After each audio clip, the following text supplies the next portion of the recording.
خۆشحاڵیەوە بەشداریمان کرد لە مەراسیمیکردنەوەی پرۆژەی ئاوی گوندی پارێزان کە لەلایەن دەستگای ڕوانگەوە جێبەجێکراوە.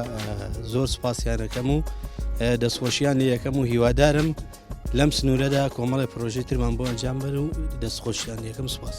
ناوم حەسەن ئەحمەد ئەمین، خەڵکی گوندی پارێزانم.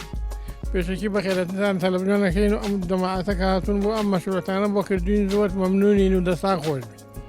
اینجا ئاوەکەیشی زۆر ڕێکوپێکە و چاک. ئەحمەد فەرەس حەماومین، خەڵکی گوندی پارێزانم. کێشەی ئاو نوقسان بوو، بازێ ماڵی بۆیە چوو، بازێ ماڵی زۆرتری بووە چوو، ماڵی وا بوو هەر بۆی نێوە چوو. ئێستەکانی هیچ کێشەمان نەماوە و هەمووی وەکو یەک ئاوەکەی بۆچی.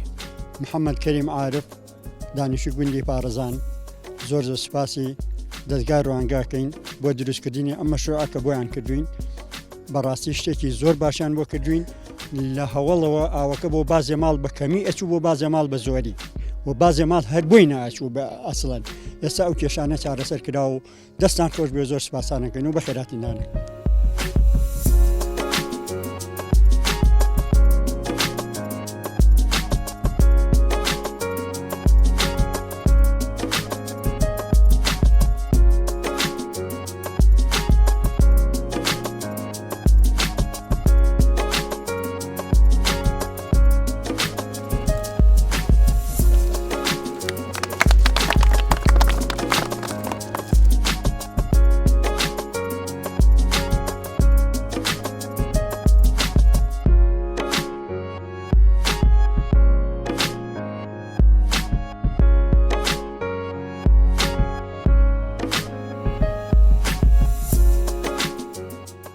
ئەمڕۆ بە خۆشحاڵیە دوو پرۆژەی گرنگمان کردەوە. سپاسی دەستگای ڕوانگاکەین کە ئاسانان بە تەمینکردنی و جێبەجێکردنی پرۆژەکە و سەرپەرشتی بە ڕێوەبەری ئاوی دەروە.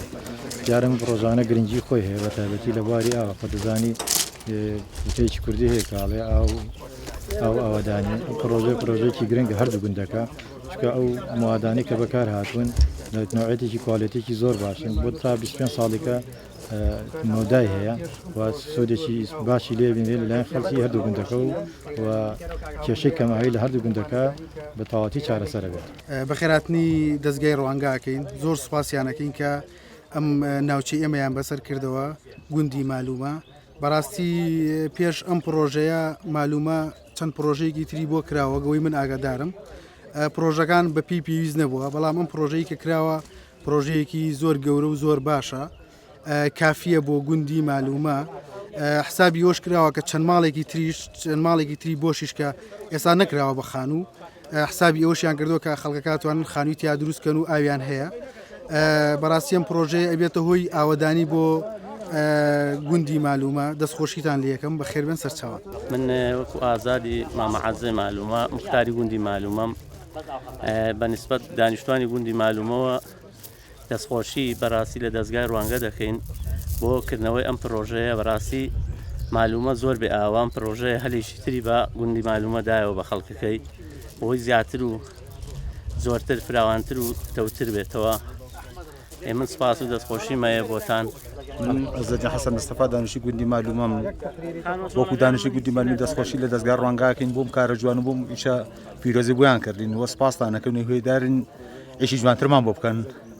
دەستان خۆش بێ، بەخێربێن سەرچاومان.